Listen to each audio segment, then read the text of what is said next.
یہ کہانی بلال اور اس کی بیوی کی ہے۔ بلال ایک بہت غریب لڑکا تھا۔ غربت نے بلال کی زندگی کو اندھیروں سے بھر دیا تھا۔ گھر میں فاقے، جیب خالی اور دل میں صرف پریشانیاں تھیں۔ بلال کی بیوی عائزہ جب بھی بلال کو پریشان دیکھتی وہ بھی دکھی ہو جاتی تھی۔ ایک دن بلال نے آہستہ سے کہا، عائزہ چلو جنگل چلتے ہیں، لکڑیاں کاٹ کر کچھ پیسے کما لیتے ہیں، شاید آج ہم سکون سے ایک روٹی کھا سکیں۔ عائزہ نے تھکے دل سے ہاں کی اور وہ دونوں جنگل چلے گئے۔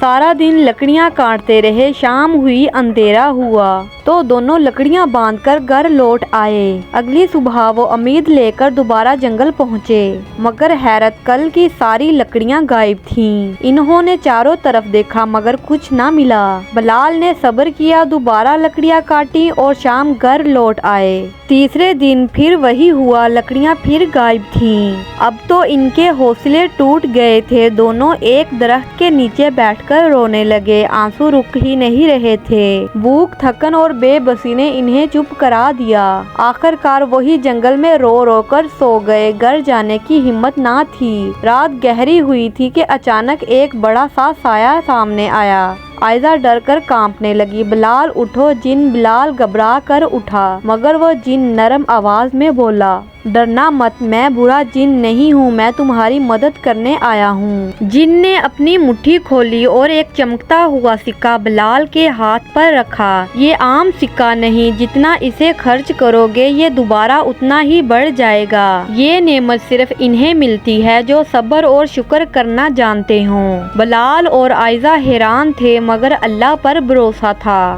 بھوک سے حالت خراب تھی۔ بلال نے صرف ایک ٹافی خریدی، اللہ کا شکر ادا کیا اور وہ ٹافی اپنی بیوی کے ساتھ تقسیم کر کے کھا لی۔ پھر دونوں سکون سے سو گئے۔ صبح آنکھ کھلی تو ان کا گھر ٹافیوں سے بھرا ہوا تھا۔ عائزہ کی آنکھوں میں خوشی کے آنسو آ گئے۔ اسی وقت وہی جن دوبارہ آیا اور مسکرا کر بولا، تم ایک ٹافی پر بھی شکر گزار رہے، تم اس نعمت کے قابل ہو۔ پھر اس نے بلال کے ہاتھ میں ایک چھوٹی پوٹلی رکھی، اس میں 99 مزید سکے ہیں، انہیں سمجھداری سے استعمال کرنا۔ بلال اور عائزہ کی زندگی بدل گئی۔ محنت، شکر اور صبر کے ساتھ بلال نے ان سکوں کا استعمال کیا۔ وہ امیر ہوا، عزت ملی اور وہ دوسروں کی مدد کرنے لگا۔ آخر میں بلال کہتا تھا، اصل دولت سونے چاندی میں نہیں، صبر اور شکر میں ہے۔ اور یوں غربت کے اندھیروں سے اٹھ کر بلال روشنی اور خوشی کی مثال بن گیا۔